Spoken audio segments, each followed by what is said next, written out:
I love to stay connected in all sorts of ways to the six constituencies that I have to be connected to. Those are students, faculty, staff, alumni, parents, and trustees. None of those constituents agree, but all of them have an overlapping love of Middlebury. And for me, the biggest question as a president is to continue to answer that question, what do we love in common? And if we can continue to find answers to that question of what we love in common and stay in the same room, even if we're focused on different things in that room, then that will be a great achievement. The challenge has been that sometimes there's more of a fictional sense of a we than an actual sense of a we. I think students and faculty's everyday experience continues to be really hard, and that is the nature of the really tough times that we're living in.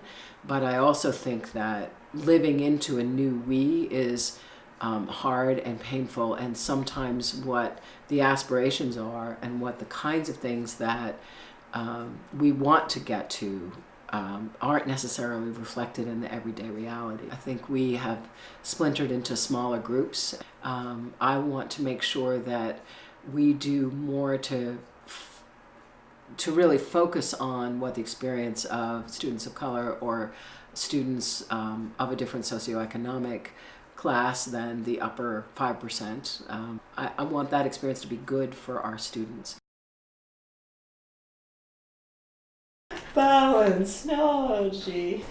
She would not say, oh, you know, I'm American. Americans are the strongest on the planet. You know, we're the richest. We have the best military, and we're democratic, and this and that, and you, others, and oh my gosh, you're from Africa, and you're a woman. I mean, you could have. It's just that you didn't. To my knowledge, you didn't harbor these thoughts, and so you were just like, oh good, a brain, a heart, I'm just going to use those. And so yeah, I think that if we could find it in ourselves to think constructively and to think ahead, then, and I'm not saying it's equally easy it's easy for you and I, that was my point, because we're so privileged in our relationship. Of course I can say, oh, let's just, you know, go ahead and constructive. It's more difficult for people who have something to settle or something to resolve in their own heads, in their hearts, before they can actually think about construction.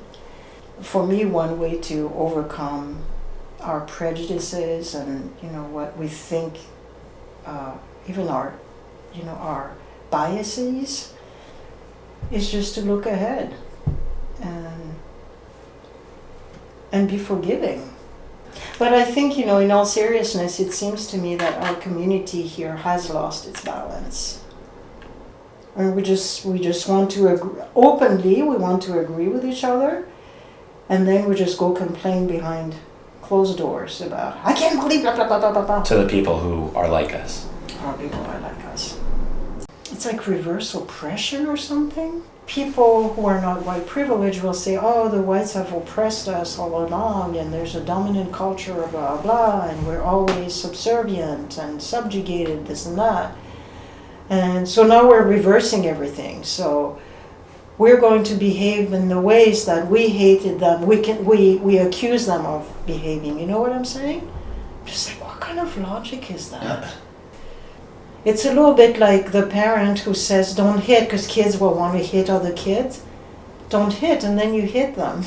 Where is that going to go? The number of languages. Let's have brunch, you know, so-and-so with family, and would just hear all these languages around the table. Oh, that's awesome. Because moms and dads would talk different languages to the kids, and then they would then interact in English, and so literally that's what the boys grew up with. And I don't think I could have achieved that at the United Nations in New York. Yeah. And I said, what else do you want? The kids always had internationals at the house. Like I would invite groups of students. More Africans than not, and so for me it worked. Just like, wow, these kids are aware that there's a world around them and that, you know, it produces wonderful people who are funny, annoying, gifted, dumb, everything that we should know about the world. Wow. So that's, so really it's worked out well. Back to John Lennon. Exactly. That song. That song. I hope someday you'll join us and the world will be. Hello. You okay? How are you? I'm good. How are you? I'm good. So we're gonna go to Buck Mountain. Alright. You know, like, I keep getting surprised about the fact that it's snowing before break. But then I'm like, you shouldn't expect surprises. It's Vermont. Exactly. Figuring out that computer science is like where it's at for me. I'm declaring a computer science major and a dance minor. I have been thinking of like how I could like incorporate a senior thesis with dance in mind in the comp sci department, which would be weird. That'd be And super cool. Definitely different. He asked me to go on a hike, and I was just like, sure, why not? Like, like if I have the time, I'm gonna do it. I don't know if I would have like stayed closed into like my Baltimore headspace, I would have said no. But like always be open to try new things. Like, of course there are limits to like doing that, but like at least try to keep an open mind because you never know what you're gonna like find. Like one time on a hike with my friend Nola, we found a like abandoned house that was like actually beautiful. You'd be surprised in Vermont because it just seems like there's nothing here, but there's more than you think. So like if you keep that mindset of there's so many different possibilities, like I feel like you can do more. Around my junior year I was like really into languages, and that explains basically every reason why I'm at Middlebury. But yeah, Connie like got word that I was thinking about coming to Middlebury, and like she was like, I have to see him, I have to meet you. So we like met, we had lunch, we started hanging out, we basically became really good friends. Like best friends. And I was just like, okay, I'm hooked on Middlebury. Like one thing she did want me to like get a like perspective of that I hadn't even thought about after like I was applied was that I should get like a person of color's perspective of being on campus. Which is nothing that I was like never able to do that. Yeah, it would have been really good. Do you think you would have changed your mind about coming here if Possibly. Like I'm 95% sure it probably would have. It doesn't seem like the POC community on campus like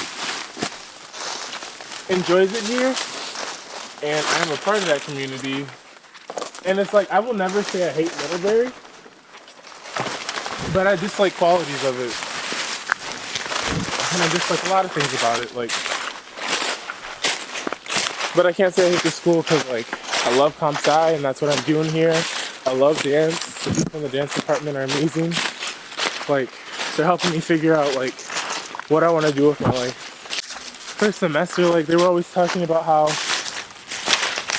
like not all of these people are going to be here when in your second year. Most people leave after the first year when they're a person of color. And honestly, I could see why.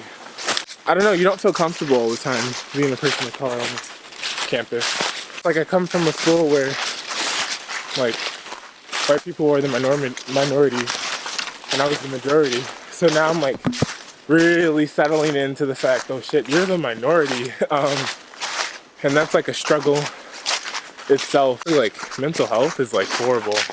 Like it's really not good on this campus, and that's something you also have to like fight with.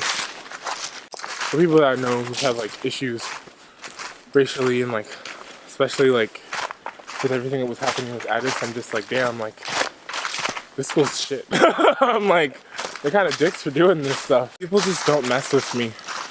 Like people may have arguments with me or problems with me, but like I've never had someone outwardly attack me. At my first semester, I was the only person of color on my floor. It just didn't seem like I was wanted on that floor whatsoever. They never like came to me directly. It was always my FYC. They would knock on her door. I would get a knock or an email, and this happened the entire semester. to the point that it was just like, it was basically harassment at this point, and I was getting tired of it. That was like the biggest thing that happened to me that would, like, I can't like directly say it was because of my race, but I was the only person of color, and it seemed that everybody had a problem with me on that floor. It's unsettling. It was a difficult time for me, first semester. I don't live with my parents at all. I haven't lived with them since I was 18. I'm on my own. I'm supporting myself. I work for everything. Like, I'm doing all this on my own. My parents don't pay for school or anything. So it's like hard sometimes, it gets overwhelming and stressful, but then on top of that, I have to deal with other stuff going on at home. Y'all didn't really like give me the resources or like help me out or even meet me halfway. So like, that's when like I was really like broken up about the school when I was debating on coming back, because I'm just like, they don't care about me.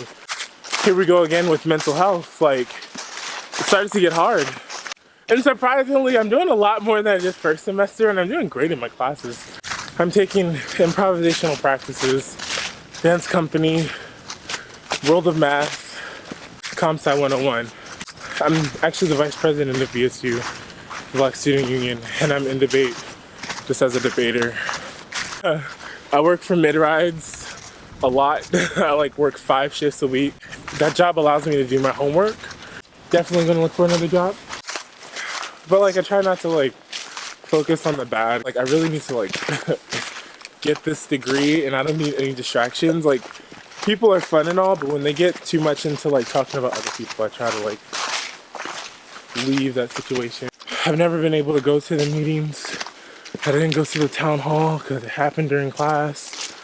Do you think that's a good move for the college to make, to have those town meetings? Yeah, to like hear what we have to say, but they're only good if they actually listen to us. From what everybody told me, they just went in on Laurie Patton. She doesn't really have to please us. We're here for 4 years and we're out. But the people that give this school money, I feel like those may be her main focus. I write down every day in a little book the things that inspire me about Middlebury, especially because what you get a lot of from all sides is, you know, you get a lot of angst, you get a lot of, in your role, people want to write to the top person with all the stuff that's hard. And it's very important to make sure that you write down every day the things that inspire you. And it takes me literally a half an hour to write down 10 things every day.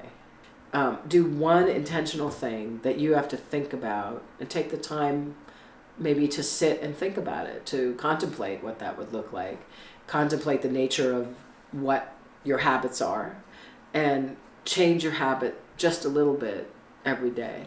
One of my definitions of being a liberally educated person is to be permanently uncomfortable and permanently restless. Cultivating that restlessness takes some time, but it also takes a little bit of downtime, space to really contemplate for oneself what the nature of one's bubble is and what one is comfortable doing to change that.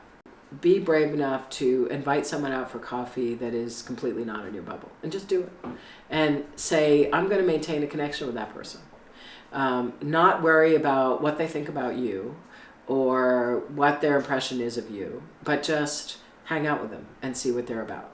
And invite particularly the person that you're uncomfortable with, and see what it's like. Also realizing, in terms of breaking the bubble, that assuming that you know what that person outside your bubble is like is probably not the right assumption. What would it be like to be that other person at Middlebury? What would it be like to be that person who I actually don't think about very much? You know, I think cultivating curiosity about what's outside the bubble and knowing that you're in a bubble is also really important, and that can be really difficult to do.